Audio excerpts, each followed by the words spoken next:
அனைவருக்கும் ஆத்மா வணக்கம். ஞானபிதா பாரம்பரிய மூலிகை மருத்துவத்தின் சார்பாக இன்று மழை காலத்தில் வரும் நோய்களை பற்றி ஒரு சிலது நம்ம பார்க்க போகிறோம். அதுலேயும் இப்போ மழை காலத்தில் இன்றைக்கி நிறையா பேருக்கு டெங்கு காய்ச்சல் அந்த காய்ச்சல் நிறையா வந்துக்கிட்டு இருக்கு. அதில் அந்த காய்ச்சல் வரும்போது சளி இருமல் வரும், தொண்டைக்கட்டு வரும். இப்படிப்பட்ட காய்ச்சலுக்கு ஒரு நல்ல மருந்து இப்போ நீங்கள் பார்த்துக்கிட்டு இருக்குத சங்க புஷ்பம்பூ. சங்க புஷ்பம் அதாவது காக்கணும் சொல்லி இது ஒரு காயகற்ப மூலிகை சேர்ந்தது. 6 மருந்து காயகற்பத்தில் நம்ம சொல்லியிருக்கோம். அதை வண்ணாநவரி, சிவகரந்தை, கொட்டைக்கரந்தை, கரிசலாங்கண்ணி, வல்லாரை, இப்படி அதோட இந்த காகனமும் சேரும். அந்த இதில் ஒரு சேர்ந்து நம்ம கற்ப மருந்தோடு சேர்றது மட்டும் இல்லாமல் இந்த பூ மட்டும் தனியாக மருத்துவத்துக்கு நிறையா வருது. அதுலேயும் நம்ம தொண்டை பகுதியை அதாவது சங்குன்னு சொல்லுவோம்ல, கழுத்து, அந்த கழுத்து பகுதியை குணமாக்குறதுனால இதுக்கு சங்கு புஷ்ப மூலிகைன்னு சொல்லி பேர் வந்துச்சு. இந்த மூலிகை பாருங்கள், மழை காலத்தில் நிறையா பூக்கும். அதுலேயும் இப்போ எங்கள் காட்டில் பார்த்திங்கன்னா இந்த காட்டுக்குள்ளே பாருங்கள், எங்கே பார்த்தாலும் அதிகமாக இந்த சங்கு புஷ்பப்பூ நிறையா பூத்துருக்கு. இப்போ நாங்கள் இது என்ன செய்வோம் அப்படின்னா, எங்கள் காட்டிலையே இந்த சங்கு புஷ்பம் பூவும் நிறையா பிடுங்குவோம். அதே நேரத்தில் செம்பருத்தியும் இருக்குது. செம்பருத்தி, செம்பருத்தி பூ வேறு, செம்பருத்தி வேறு, 2 பூவுமே எங்கிட்ட நிறையா இருக்குது. அந்த பூ கொஞ்சமாக போட்டு நம்ம சாப்பிடும்போது உடம்புக்கு நல்லாயிருக்கும். அதே நேரத்தில் அதாவது விடாச்சுரத்துக்கு விஷ்ணுகரந்தி கொடுன்னு போட்டிருக்கோம். விஷ்ணுகரந்தியை பற்றி நம்ம மூலிகை நிறையா நம்ம பார்த்துட்டோம். இருந்தாலும் விஷ்ணுகரந்தியும் மிளகு, தூதுவளை, துளசியெல்லாம் போட்டு குடிக்கும்போது எப்படிப்பட்ட மூளைக்காய்ச்சலையும் சரி பண்ணிடுறோம். அந்த காய்ச்சலுக்கு அடுத்து சளி இருமல் விடாது. சளி இருமல் விடாத நேரத்தில் இந்த சங்கு பூவை மட்டும் பிடுங்கி தனியாக கஷாயம் போட்டு குடித்தோம்னா சாப்பிட்றதுக்கும் நல்லாயிருக்கும். நீண்ட நேரத்தில் உடம்புக்கு அவ்வளோ ஆன்ம சக்தியும் தெரியாதவங்களுக்கு ஒரு சிலர் தெரியாது. ஆன்ம சக்தியை அதிகரிக்கக்கூடியது இந்த சங்குப்பூவில் உண்டு. அது சாப்பிட்டவங்களுக்கு தான் அதை பற்றி தெரியும். இந்த சங்குப்பூவோட அதாவது நம்ம செம்பருத்தம்பூ சேர்த்து சாப்பிடும்போது விந்தயம், அதாவது செம்பருத்தப்பூ அதாவது நம்ம ரத்தத்தை அதிகரிக்கும், இருதயத்தை படப்படுத்தும் சொல்லியிருக்கோம். அதோடைய விந்தணுக்களுடைய இதை அதிகரித்து அது கெட்டித்தன்மையாக்கும். அப்படிப்பட்ட மூலிகை அது. அப்போ அந்த பூ கிடைக்கும். எல்லார் வீட்டிலும் நிறையா வச்சுருக்காங்க. அந்த பூவோடு அந்த பூவும் சேர்த்து நீங்கள் டீ மாதிரி சாப்பிடலாம். இப்போ அந்த ரொம்ப இருமல் அதிகமாக இருக்குது அப்படின்னா இந்த சங்கு புஷ்பம்பூவோட கொஞ்சம் துளசி, அதாவது துளசி போட்டுக்கலாம்.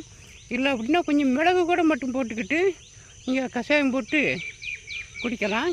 மிளகு பிடிக்காதவங்க சுக்கு போட்டு கொஞ்சம் குடிச்சு வந்தீங்கன்னா எப்பேற்பட்ட இருமலையும் போக்கக்கூடியது இந்த சங்கு புஷ்பம் பூ.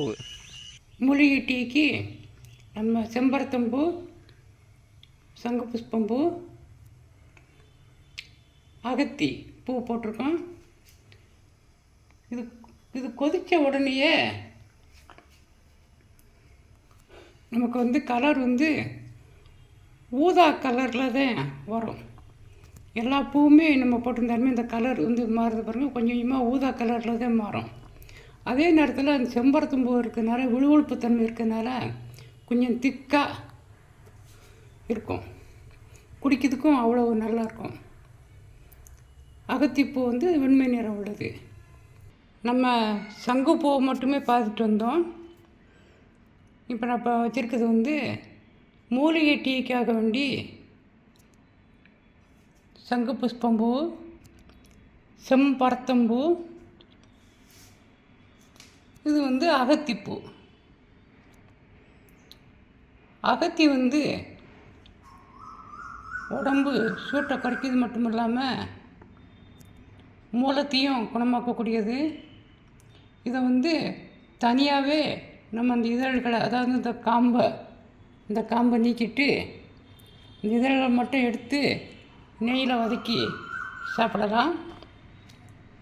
மூளை மட்டும் இல்லாமல் கண்ணுக்கு அதிக பார்வையை கொடுக்கக்கூடியது இந்த அகத்திப்பூ.